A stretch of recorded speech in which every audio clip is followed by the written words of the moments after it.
कभी आपने सोचा है कि एक औरत का दिन कब शुरू होता है और कब ख़त्म होता है? सब सो रहे होते हैं और वो जाग रही होती है, और जब सब आराम कर रहे होते हैं तो वो अभी भी काम में मसरूफ़ होती है। आज मैं आपको अपनी वही हकीकत दिखाने जा रही हूँ, मेरे घर की सादा सी ज़िंदगी, मेरी रूटीन, मेरी मसरूफियात और वो छोटी छोटी खुशियाँ जो शायद सिर्फ एक औरत ही महसूस करती है। अगर आप भी घरेलू ज़िंदगी से जुड़ी हुई हैं तो आज का व्लॉग आपको ज़रूर अपना लगेगा। अस्सलाम वालेकुम, उम्मीद करती हूँ कि आप सब खैरियत से होंगे। आज मैं आपके साथ अपनी रोज़मर्रा ज़िंदगी का एक और दिन शेयर करने जा रही हूँ। मेरा दिन हमेशा की तरह सुबह जल्दी शुरू होता है, क्योंकि घर के काम कभी ख़त्म ही नहीं होते, लेकिन यही काम मेरे दिन को खूबसूरत भी बनाते हैं। आज जैसे ही सुबह मेरी आंख खुली तो सबसे पहले मैंने किचन का रुख किया, क्योंकि बच्चों के लिए नाश्ता तैयार करना था। जब मैं किचन में आती हूँ तो मुझे एक अजीब सी खुशी महसूस होती है, क्योंकि यही वो जगह होती है जहाँ से घर की रौनक शुरू होती है। तो यहाँ पर मेरा ऑयल बिल्कुल ख़त्म हो चुका था और मैंने ये इसका ऑयल वाला डब्बा जो है वो पहले से ही धो दिया था, क्योंकि हमेशा मेरी यही कोशिश होती है कि जब भी मैं ऑयल चेंज करूँ या नया ऑयल डालूँ तो ये ऑयल वाला डब्बा बिल्कुल साफ़ सुथरा हो। अक्सर ऐसा होता है कि बीच में चिकनाई या कुछ चीज़ें रह जाती हैं, जिसकी वजह से हम दूसरा ऑयल डालते हैं तो वो भी ख़राब हो जाता है,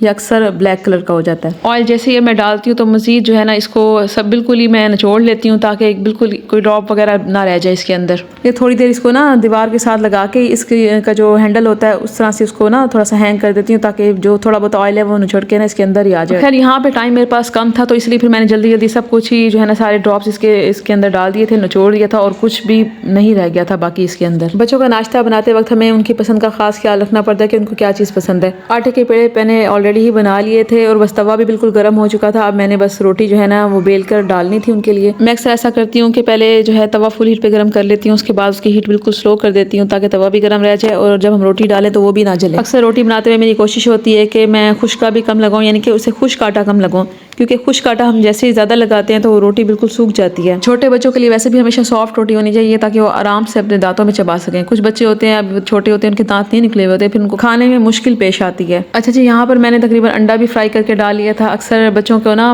लाइट मिर्चें वाले जो है ना वो चीज़ें पसंद होती हैं, तो फिर मैंने हल्की सी मिर्चें और हल्का सा नमक डाल के अंडे को फ्राई कर लिया। तो सबसे पहले ये छोटे बच्चों का ही नाश्ता मैंने बनाया ताकि जो है ये बिल्कुल रिलैक्स हो जाए खा पी कर। नाश्ता बनाने के बाद मेरी यही कोशिश होती है कि जो अंडे वाला बर्तन होता है ना, खासतौर पर इस तरह की छोटी जो कटोरियाँ होती हैं उनको फ़ौरन ही वॉश कर लिया जाए या गीला करके रख दें तो उसमें से स्मेल नहीं आती। जब भी मैं पराठा बनाती हूँ या तवे पे हाफ फ्राई एग बनाती हूँ या फ्राई एग बनाती हूँ, मेरी यही कोशिश होती है कि एक्स्ट्रा ऑयल बिल्कुल भी ना वेस्ट हो, क्योंकि रिस्क का ज़िया जो है वो खाने में बरकत खत्म कर देता है। यहाँ पर बच्चों के लिए एग बिल्कुल तैयार था। मेरी ये कोशिश होती है कि मैं बच्चों को हमेशा घर का सादा खाना तैयार करके दूं, कम से कम उनको बाजार की चीज़ें मत खिलाऊं। नाश्ता बनाते वक्त अक्सर मैं यही सोचती हूँ कि औरत की ज़िंदगी कितनी मसरूफ़ होती है, लेकिन फिर भी वो हर काम दिल से करती है। घर वालों को खुश देखकर सारी थकन खत्म हो जाती है, खासतौर पे बच्चों को। तो जैसे ही नाश्ते की तैयारी ख़त्म होती है तो हम बच्चों को नाश्ता खिलाकर फारिग होते हैं, तो बस फिर दोपहर के खाने का वक्त आ जाता है। लेकिन साथ साथ घर के दूसरे काम भी देखने होते हैं, सफाइयाँ वगैरह भी देखनी होती हैं और बाकी काम भी देखने होते हैं, तो सब काम साथ साथ चलते रहते हैं। लेकिन मेरा ये मानना है कि एक वक्त पर एक काम ही किया जाए तो ज़्यादा बेहतर रहता है, क्योंकि एक काम बंदा रिलैक्स होकर ख़त्म कर ले तो फिर ही दूसरा काम शुरू करे। तकरीबन बच्चों का नाश्ता हो गया था और अब मैंने करनी थी सफाई। आप ये देख सकते हैं मेरे कमरे का क्या हाल हुआ है, और बस मैंने जल्दी जल्दी जो है कमरे की सफाई करनी थी, क्योंकि मुझे ये था कि जल्दी जल्दी ये काम हो तो उसके बाद दोपहर के खाने की तैयारी की जाए। खासतौर पर जब सारे काम हो जाए तो बिल्कुल माइंड बिल्कुल रिलैक्स होता है और कोई टेंशन भी नहीं होती। आज दोपहर के खाने में मैंने बनाने थे मटर और आलू, तो बस अब मैं मटर यहाँ पर छील रही थी। ये तकरीबन मटर मैंने 2 दिन पहले लिए थे बस, तो इनके दाने काफ़ी सख्त हो चुके थे।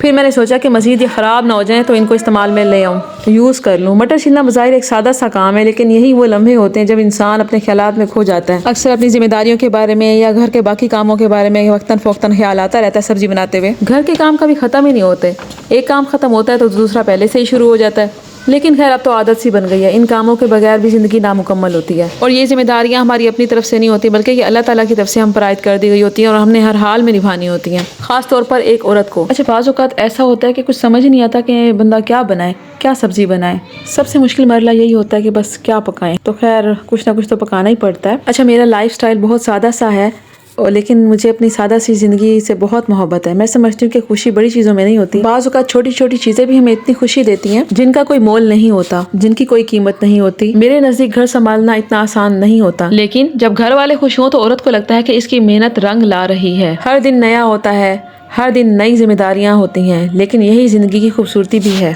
पिछले 2 दिन से यहाँ पर इतनी गर्मी पड़ रही थी, लेकिन आज शाम जैसे ही होती गई तो मौसम इतना अच्छा हो गया। हल्के हल्के बादल से आए हुए थे और ठंडी हवा चल रही थी और इतनी खुशगवारियत फैली हुई थी ना हर जगह। अल्लाह करे हमारा रमज़ान शरीफ भी ऐसे ही गुजरे, ठंडा ठंडा मौसम हो और बहुत ज़्यादा गर्मी भी ना हो। यहाँ पर मैं अपने घर के गैराज में आई हुई थी और मौसम काफ़ी अच्छा लग रहा था। तो देखें कितना खूबसूरत सा मंजर लग रहा है। ऐसे लग रहा था आज शायद बारिश होगी, लेकिन बारिश बिल्कुल भी नहीं हुई। तो मैंने सोचा कि क्यों ना आपको बाहर का मंजर दिखाया जाए और साथ साथ जो है ये हमारे घर का फ्रंट साइड वाला हिस्सा है, गैराज वाला। गैराज के अंदर से ही हमारी सीढ़ियाँ ऊपर की तरफ जाती हैं। तो चलिए छत पे चलते हैं और मैं आपको छत का मंजर दिखाती हूँ, कितना खूबसूरत सा लग रहा है। ये देखें आसमान कितना खूबसूरत लग रहा है और बादल कितने प्यारे लग रहे हैं यहाँ पर। तो ये हमारी जी छत है और बहुत बड़ी छत है। अक्सर हम जो है यहाँ पर गर्मियों में सोते हैं, खुली छत होती है, खुला आसमान होता है, उसका एक अपना ही मजा होता है। मुझे उम्मीद है कि मेरा आज का व्लॉग आपको ज़रूर पसंद आया होगा। अगर आप भी घरेलू ज़िंदगी गुजार रही हैं तो मुझे कमेंट में ज़रूर बताइएगा कि आपका दिन कैसे गुजरता है। आपकी दुआएं और मोहब्बत मेरे लिए बहुत कीमती हैं। अगर आपको मेरा आज का व्लॉग पसंद आया हो तो प्लीज़ वीडियो को लाइक कर दें, शेयर कर दें और मेरे चैनल को सब्सक्राइब करना ना भूलें। अल्लाह हाफिज़।